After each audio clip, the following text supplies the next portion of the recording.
My wife's family took over my father's farm after his stroke. They said it was for management. I found my childhood photos in the trash and my tools in a pawn shop. You never deserved it, my MIL said. I stayed quiet until I showed up at the county hearing with one document that changed it all. My name's David. I'm 38, live in Missouri, and this all happened last year. I was married, had a kid, a steady job, and I thought life was on a pretty decent path. Then my dad had a stroke, and everything started falling apart, piece by piece. I'll tell you everything. I grew up in Boonville, Missouri. Small town, real quiet. My dad owned a cattle farm just a few miles out. He worked that land every day for over 40 years. He built it up from nothing with my mom. She passed when I was 9, so it was mostly just me and him. It wasn't always easy. We didn't have much money, and my dad wasn't exactly warm. But he taught me to work, to stick things out. And I learned to love that farm because it was where I grew up. That land is in my blood. Fast forward to 2023. My dad's 68, still stubborn, still working full-time on the farm. I live about 40 minutes away, in Columbia, with my wife Rachel and our 2-year-old son. Rachel was pregnant with our second. I worked long hours as a diesel mechanic and tried to help my dad when I could, but things got hard to juggle. We had bills. The kids needed things. You know how it goes. Then I got the call. He collapsed in the field near the north fence line. Our neighbor, Gary, found him lying in the dirt with the tractor, still running. Stroke, the kind that messes up one side of your body. When I got to the hospital, he could barely talk. Couldn't move his left arm or leg. They said it would take months, maybe years, before he could live on his own again, if ever. I was in shock. I kept thinking, who's going to run the farm? There are cows to feed, fences to mend, bills to pay. I couldn't just quit my job and move back. Not with Rachel pregnant and already stretched thin. I was torn in half. That's when Rachel said, maybe my family can help, just for now. Her parents, Judith and Mark, live nearby. Her brother, Evan, too. Now, let me explain something before I go further. Judith is the type of person who acts like she's always doing you a favor. Always smiling. Always saying she's just helping, while she sticks her nose where it doesn't belong. Mark barely talks unless it's to correct someone. And Evan's 32 and has never kept a job longer than 6 months. Last I checked, he was still living in his parents' basement. So no, they weren't exactly who I wanted running my dad's farm. But I was desperate. I told myself it was temporary, just until my dad got better or I could figure something out. I agreed to let them help manage things. Biggest mistake of my life. Within weeks, things changed fast. First, they changed the locks on the storage shed. Said it was for security. Then, they moved into the house. Rachel's parents took the main bedroom, and Evan moved into the bunkhouse. I came by one day to grab a few of my tools, and the garage was cleaned out. My Snap-on set? Gone. Grandpa's old axe? Gone. All my label containers gone. When I asked, Judith told me, we had to make space. We're streamlining things. I asked her where my stuff went. Oh, probably in storage. Or the trash. You can't keep everything, David. That night, I found my photo albums, my baby pictures, school photos, even pictures of my mom in a soggy cardboard box next to the trash bins out back. They were ruined, water damaged, torn. My own childhood, dumped like it didn't matter. I pulled them out and sat in my truck for a long time, just holding the wet pages. Rachel came out and saw me. She didn't say a word. Not sorry. Not surprised. Just looked and walked back inside. Then it got worse. A friend from a local pawn shop gave me a call and asked if I was really selling off my Snap-on gear. I hadn't. I rushed over, and sure enough, my entire wrench set was there, labeled with my initials. And right beside it, the old branding iron my grandpa used back in the 60s, the one that had his initials stamped into it. The receipt listed Evan's name. Full legal ID. I confronted him. He laughed in my face. I didn't think you'd notice, he said. You weren't using it anyway. Judith told me later, it's just stuff, David. You need to let go. I wanted to scream, but I didn't. I decided I'd stop talking, stop arguing, just observe, and start writing everything down. Over the next 2 months, I documented everything. Bank transfers from the farm account to Judith's personal checking. Evan using the farm truck to pick up his friends from the bar. Mark giving away my dad's tractor parts to someone from his church as a donation. I installed my own hidden trail cam outside the barn. Got hours of footage of Evan loading things into his pickup. Some of it he even bragged about online, posting on Facebook about his new life as a ranch boss. Rachel didn't say much, but I noticed she started siding with them. More and more. She said they were doing more for the farm than I ever did. That hurt more than anything. I had given my whole childhood to that place. I worked that land from the time I was 10. I gave up nights, weekends, even a football scholarship to stay near and help my dad. And now, somehow, I was the outsider. One night, I tried to log into the farm's online account to check the balance. Password didn't work. I called the bank and was told I was no longer authorized. They removed me. That's when I called my lawyer. I didn't even know what I was looking for at first. I just knew something was wrong. Real wrong. Turns out, about a week after the stroke, Mark had gotten my dad to sign over power of attorney. Problem was, the document wasn't notarized. And the witness was Evan's ex-girlfriend, who wasn't even there that day, according to her own Facebook timeline. Meanwhile, my dad, 6 months before his stroke, had already signed over durable power of attorney to me, with a lawyer present, notarized, filed, clean. Even better, he'd signed a transfer on death deed that left the entire farm, house, and land to me upon his death. Rachel's family never knew about that, and I wasn't about to tell them. I spent the next month building a case. Quietly, carefully, I gathered everything. Photos of the trashed albums, receipts for the pawn shop, screenshots of Evan's Facebook posts, bank records, utility bills showing they'd moved in, all of it. Then I filed for hearings with the county. And I served every single one of them. Judith, Mark, Evan, Rachel too. They all showed up looking smug. Mark wore a jacket like he was about to get an award. Judith had her usual "we're doing this out of love" face. Evan chewed gum the whole time like he was on break at Walmart. They had no clue what was coming. The county hearing was held in a plain little room at the courthouse. Beige walls, a dusty flag in the corner. It felt like nothing big could ever happen in a place like that. But it did. Their lawyer showed up in a blue suit, some guy out of Jefferson City. Probably expensive. He smiled at me like I was a fly he was about to swat. I didn't say a word, just handed my folder of evidence to my own attorney and sat down. My stomach was tight, but I was ready. The hearing started with Mark's lawyer talking for 10 minutes straight. He made me out to be a distant son, said I'd abandoned my dad and failed to uphold basic farm operations. He claimed Mark had stepped in selflessly and that the whole family had invested time, money, and effort to keep the place alive. I could see Judith nodding along like it was a church sermon. Evan kept smirking, chewing his gum. Rachel stared at her lap. It was my turn. My lawyer didn't raise his voice. He didn't get dramatic. He just opened the folder and started walking the judge through every document. Durable power of attorney. Transfer on death deed. Notarized. Filed months before the stroke. Pictures of my tools in the pawn shop. A copy of the fake power of attorney with no notary stamp. Facebook post from Evan calling himself owner of the Green Ranch. Bank records showing over $9,000 transferred from the farm account to Judith's personal one. The judge started frowning about halfway through. When he saw the deed, he took off his glasses and just said, "Where has this been?" My lawyer told him, filed legally with the county. Well before Mr. Green's stroke, these individuals were never authorized to control the farm. Mark jumped to his feet and started shouting. That deed wasn't real. He didn't know what he was doing. The judge held up a hand. "Sir, sit down. You're not his son. He is." Judith spoke up next. "We kept that place alive. We put in our own money." My lawyer turned a page and pointed to a photo. "Your own money was taken directly from the farm account. That's fraud." Then he pulled out a final page.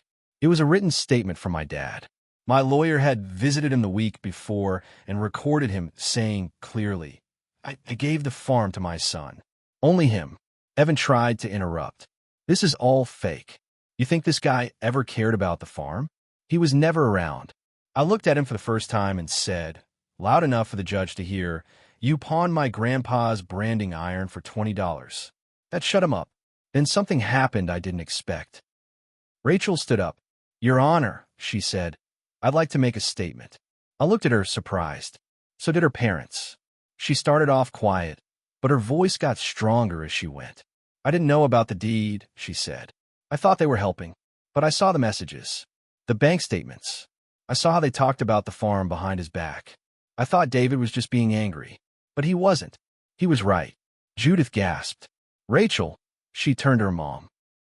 "You knew exactly what you were doing. You said he didn't deserve it. That was ours now. You said that." Mark told her to sit down, but she didn't. "I can't lie anymore." The judge nodded and said, "Thank you, ma'am. That'll be enough." Then he turned to the lawyers. "I've heard everything I need. We'll reconvene next week for my final ruling." That week dragged. Rachel moved back into our house in Columbia with the kids. She slept in the guest room. We barely spoke. I didn't know what to make of it. Part of me wanted to forgive her. Part of me was still so angry I couldn't even look at her without remembering those photos in the trash. My dad got a little stronger. I didn't tell him everything, just said we were sorting things out. He nodded slowly and squeezed my hand. Then, the day before the final ruling, I got a text. From Evan. It said, "You think you won. Watch your back." I didn't respond, but I showed it to my lawyer. Then I called the sheriff. That night, someone broke into the garage. They smashed the window, tore down shelving, and spray-painted "Thief" across the side of the barn in red paint. Left beer bottles and tire tracks in the dirt. I already knew who it was. I gave the deputy the text from Evan and the camera footage. You could see his truck clearly. License plate and all. They arrested him the next day. Vandalism, trespassing, threats. He tried to claim it was just a joke. Nobody laughed. At the final hearing, the judge didn't even let them speak. He ruled that all control of the property and business returned to me immediately. Ordered restitution payments for damages and theft. Issued a no-contact order on Evan. Said Mark and Judith had no legal claim to the land and were to remove themselves from the premises within 72 hours. Judith cried. Mark stared at me like he wanted to kill me. Evan didn't show. Rachel didn't say a word. After the hearing, things didn't calm down like I hoped. The sheriff served the papers that same day. Mark and Judith had 72 hours to vacate the house. I stayed away during that time. I didn't want to see them, and I didn't want them to see me. But my neighbor Gary called me and said he saw a moving truck pulling in and out of the driveway nonstop. By Sunday night, they were gone. But they didn't leave quietly. I walked into the farmhouse Monday morning and almost puked. They trashed it. Ripped curtains off the windows, dumped out drawers, broke the cabinet doors. The kitchen sink was stuffed full of paper towels and clogged. They poured bleach all over the hardwood floors upstairs. My dad's recliner had a knife slash across the back. Even the photos I'd reframed from the trash were ripped in half and left on the living room floor. They even took the damn light bulbs. Who steals light bulbs? I didn't even feel angry at first, just hollow. Like I was living inside some kind of sick joke. I sat down on the torn recliner and just stared at the wall. That night, I filed another report with the sheriff. Again, Evan was the main suspect. But with no camera footage this time, they couldn't prove it. Rachel came by to pick up a few things and saw the damage. All she said was they went too far. I didn't respond. The next few weeks were quiet. I spent most of my free time repairing the farmhouse. I used what savings I had left. My dad moved back in slowly. He needed help for daily stuff, but being back home helped his spirit. Rachel stayed gone. She said she needed space to think. But then, 2 weeks later, I found out the real reason she was gone. A friend of mine who works at the Boonville Diner called me and said he saw Rachel having lunch with another guy. They were holding hands. That night, I checked the cell records. She was texting him every day. I recognized the number. It was Evan's best friend. Some guy named Cody I never liked. I didn't say anything right away. I wanted to be sure. I followed them one evening after she picked up the kids from daycare. She drove straight to his house. She was cheating on me. While her family destroyed my life, she moved on to the next guy like it was nothing. I confronted her 2 nights later. We sat in the truck behind the house. The kids were asleep in the back seat. I asked her straight, "Are you seeing Cody?" She stared out the window. Didn't answer. So I asked again, louder. Finally, she said, "It just happened." I laughed, loud, angry, bitter. I couldn't help it. It just happened. I said, "So did your family burning down my entire ing life? That just happened too." She started crying. Said she felt pulled in two directions. Said she didn't know what she wanted anymore. Said she loved me, but didn't feel like I saw her. I told her I saw everything now. Saw how she took their side. How she let them take my history, my tools, my land, and never once stood up for me until it was already over. And now I saw her screwing around with Evan's loser friend. She begged me not to blow up the family. Said she didn't want a custody fight. I looked her dead in the eyes and said, "You should have thought about that before." The next morning, I filed for divorce. I included the cheating in the petition. My lawyer added every detail. Rachel's knowledge of the theft, her failure to report Evan's threats, and her part in withholding access to the farm accounts. Her lawyer called me and tried to negotiate custody, saying Rachel wanted full physical custody with weekend visits for me. I laughed. Not happening. We went to court 2 months later. I had proof of the affair. Proof she helped her family. Proof she lied to the judge during the first hearing. She lost. I got primary custody. She got weekends. Under supervision for the first 3 months. Rachel cried in court. I didn't, but it wasn't over. One day, I got a letter in the mail from the IRS. It said the farm owed over $18,000 in back taxes. I almost blacked out reading it. Turned out, Mark and Judith hadn't paid taxes for over a year while they were managing the property. They'd filed paperwork under the farm's name, but had the refunds sent to their own address. The IRS wanted their money. Now I was stuck proving that I hadn't been in control during that time. My lawyer had to get every single utility bill, bank statement, and copy of the fake power of attorney. It took months. Finally, they agreed to waive most of the penalties, but only after I paid over $7,000 out of pocket to settle the rest. I couldn't believe it. I won the farm back, but I was still paying for their crimes. Then, the final twist came. I got a call from a woman named Brenda. She was my dad's old bookkeeper, back before everything fell apart. She had just found out what happened and wanted to help. She told me she kept copies of all the ledgers, physical ones, and found something odd. Over $12,000 was missing. Gone.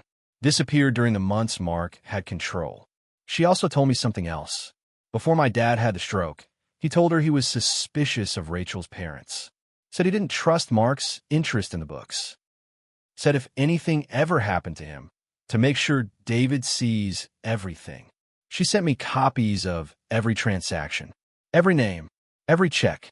One name stood out, Rachel. She had signed off on 3 checks to cash, totaling $4,200. After I saw Rachel's name on those checks, I couldn't sit still. I paced the kitchen for a solid hour. Every time I looked at my son playing with his toy trucks on the floor, I felt my stomach twist. He was too young to understand any of this. But someday he'd ask.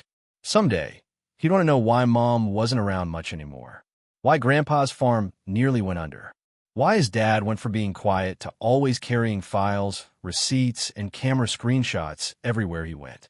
I made copies of Brenda's ledgers, lined them up next to the bank records, and started matching everything. Every cash check Rachel signed was during the same weeks she claimed she wasn't involved with her parents' finances. 3 checks, all large amounts, all endorsed in her handwriting. I called my lawyer and asked, what happens if I prove she helped steal from the farm? He paused and said, if you can prove she knew what she was doing and it wasn't part of her role in the marriage, it becomes criminal, especially if she used it for anything unrelated to the farm. So I asked him to look into one more thing, her SUV. The title was in her name, but the financing? That was different. Turns out, the down payment, for $200, matched those exact checks. She used farm money, stolen under the table, to pay for her new car. She'd been driving that thing around like it was no big deal, even after we separated. I always wondered how she could afford it. Now I knew, and now I had a case. I filed a report with the sheriff's office. They opened a quiet investigation, fraud and theft under Missouri law. They questioned Brenda. Then they called in a forensic accountant who reviewed the ledgers, the bank withdrawals, and the timeline. It all lined up. 3 weeks later, Rachel was officially listed in the report as a named party of interest. She called me screaming, "You're trying to destroy me." I said, "No, Rachel. You did that to yourself." Then I hung up. Mark and Judith weren't done either. They filed a lawsuit. Can you believe that? They tried to sue me for emotional damages and unjust enrichment, saying I used their free labor without payment. Their lawyer tried to say they deserve compensation for keeping the farm operational. Their claim was based on one thing: a handwritten note they said my dad wrote, thanking them for holding things together. Only problem? The date on the note was after my dad's stroke. And he couldn't write with his right hand for 6 months. We brought in a handwriting expert. Confirmed it was forged. Lawsuit dismissed. Judge fined them $2,500 for wasting the court's time. Judith fainted in the hallway. Mark tried to spit on me in the parking lot. Evan wasn't there. He was in county jail. He'd violated his no-contact order again by driving by the farmhouse at 2 a.m. I'd installed motion lights and more cameras. Got his license plate. Cops picked him up the next morning. Second strike. Judge told him one more, and he'd do real time. Around this time, Rachel lost her job at the bank. Someone called in an anonymous tip about dishonest activity. I didn't make the call, but I wasn't upset either. They let her go quietly. No fuss. No letter of recommendation. She moved back in with her mom and dad, who were now living in a rundown duplex on the edge of town. Their big house had been sold to cover attorney fees and back taxes. Gary told me he drove past their place and saw Mark mowing the lawn with a push mower. That man used to bark orders from the porch like he ran the world. Now he was pushing rust in 90-degree heat. Then something unexpected happened. Rachel asked to meet. I told her only if it was in public. We met at a local diner. She looked rough, like someone who hadn't slept in days. She didn't ask for forgiveness. Didn't cry. Just said, "I didn't think it would go this far." I asked her what she thought would happen. She shrugged. "They told me you'd never be able to fight back, that you didn't care about the farm." I told her I cared more than they ever would, that the farm wasn't about money or land. It was about what my dad built, what my mom died believing in, what I gave up my future to protect. She said nothing. Then she asked, "Can we settle this without more fighting?" I said, "You should have asked me that before you started signing checks that weren't yours." I stood up, paid for my coffee, and walked out. She never followed, but I had a feeling this wasn't the last I'd hear from her. The court case wasn't closed yet. The IRS hadn't ruled on all the taxes, and Evan still had one foot in jail and the other in gasoline. I wasn't done, but I was finally the one holding the matches. I thought I had seen every angle of betrayal already. Turns out, I wasn't even close. A few weeks after I met Rachel at the diner, I got a letter in the mail. No return address. Just a plain white envelope, the kind that feels too light for anything good. Inside was a photocopy of a check. $15,000. Made out to Evan Marsh. From a farm account. Dated 2 weeks before the stroke. The memo line said, "Equipment purchase." That didn't make sense. There was no equipment purchase during that time. I checked all the invoices and logs. Nothing matched. Not even a tire bought, let alone anything worth 15 grand. Then I flipped the paper over. Someone had scribbled on the back, "This was no accident. Ask Rachel about the shed." No name. No handwriting I recognized. Just that. My stomach turned cold. I'd been so focused on the thefts after the stroke. I hadn't thought to question anything leading up to it. But suddenly my mind started flashing back. How my dad had told Brenda he didn't trust Mark, how Evan showed up out of nowhere right before the stroke, how that check was cashed under Evan's name, and how nobody had an answer for what happened that morning in the field. I drove to the north side of the property, where the stroke happened. The fence line looked normal, but I remembered something my dad always said: if the cows act weird, something ain't right. I went into the small, old shed nearby, one we never used for much except tools. When I opened the door, the whole place reeked of fuel, old diesel, and something else, moldy cloth, maybe oil. In the corner, hidden behind a broken shelf, was a rusty kerosene can. It was dry, but fresh black smudges sat around it like it had been moved not too long ago. Something clicked. I remember how Gary told me the tractor had still been running when they found Dad collapsed. But Dad never left a tractor running unattended. Not once. He was strict about it. I checked the tractor logs again. That day, the engine overheated bad. Shut itself off after idling too long. I pulled the service report. Someone had tampered with the coolant line. Removed the cap. Ran it dry. Dad wouldn't have done that. He might have been old and tired, but he wasn't careless. I called the sheriff. I told them what I found. They sent someone out to take photos, gather samples. A detective called me the next day. He sounded more serious than usual. He said, "David, this might be bigger than property theft." I said, "You think someone hurt my dad?" He said, "I don't know yet, but we're reopening the case, and we'll need a statement from Rachel." I asked why. He said, because her cell phone pinged near the shed 30 minutes before the 911 call. That hit me like a brick. Rachel told me she wasn't there that morning, that she was in town. I remember asking her back then and her saying, "I didn't even know your dad was outside." But her phone said otherwise. And if that letter was real, and if that check really did go to Evan, then there was a possibility I hadn't even considered until now. They hadn't just stolen from my dad. They might have tried to take him out completely. A few days later, Rachel was called in for questioning. She denied everything, of course. Said she forgot she'd driven by to drop off a casserole or some nonsense like that. But the detective wasn't buying it. They told her about the check. The fuel smell. The coolant sabotage. Then they showed her the photo of the shed. They told me she didn't say anything for about 10 minutes. Then she asked for a lawyer. Meanwhile, I got another envelope. This one was from someone I knew. Brenda. Inside was a handwritten note. "David, you should also know this." There was a second transfer.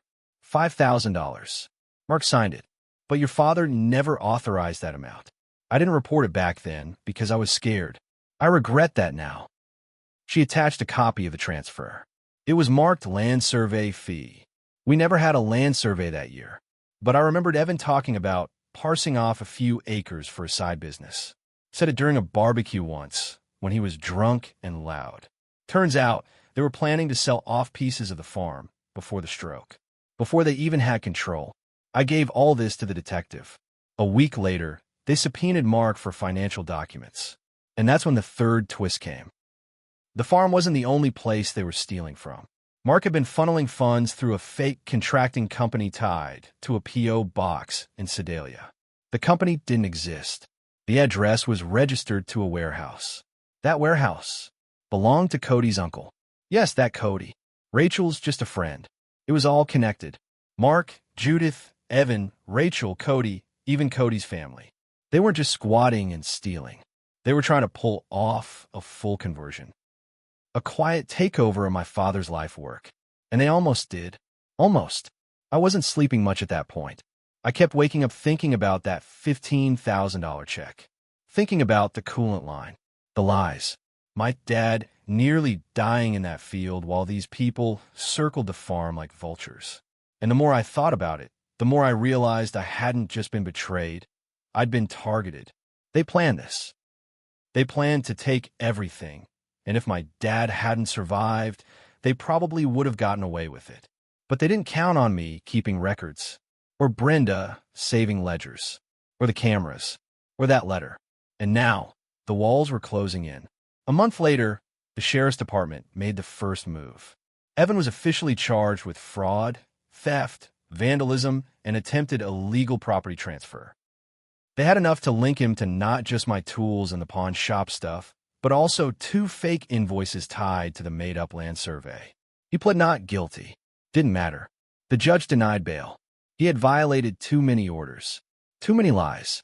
He was stuck in county jail awaiting trial. He lost weight in there. Fussed. The day his mugshot was posted online, I printed it and nailed it to the inside wall of the tool shed. The same one where he stashed the kerosene can. Next, they came for Mark.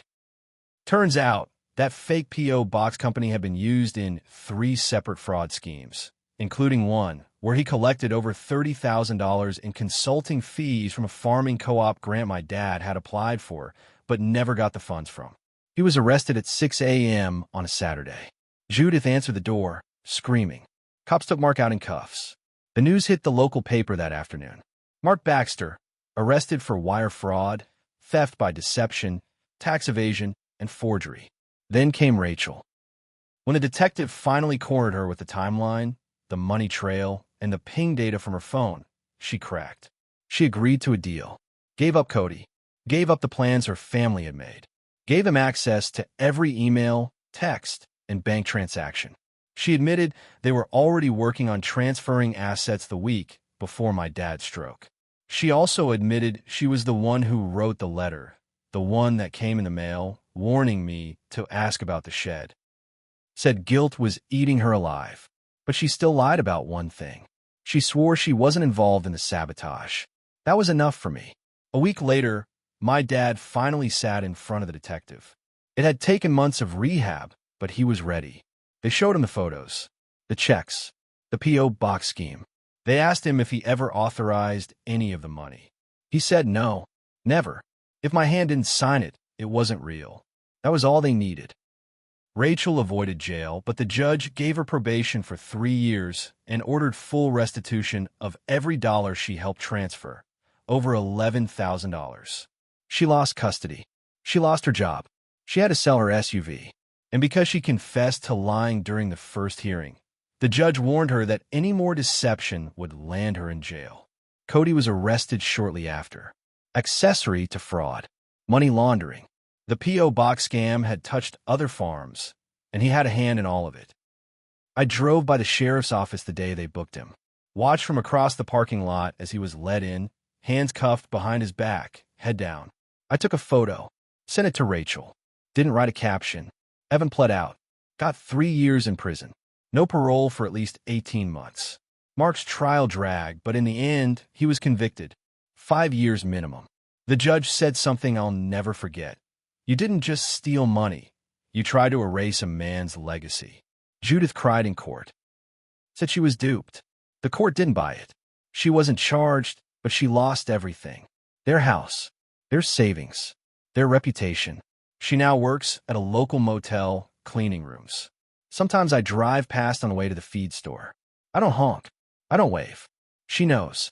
As for Rachel, she tried to rebuild. Tried to call. Tried to send letters.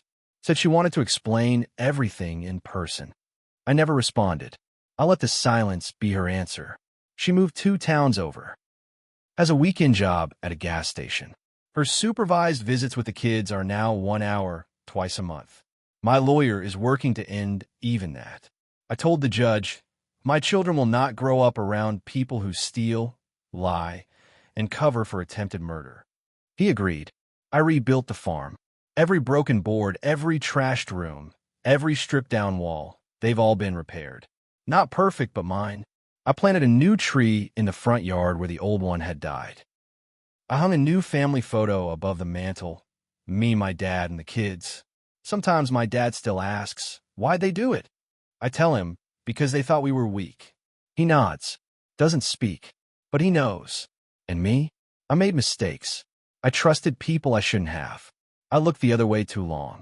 I thought being quiet was the same as being strong. It wasn't. So now I speak up. I file everything. I keep receipts. And when people come at me sideways, I don't yell. I just open my folder and remind them, one paper is all it took to burn their whole plan to the ground.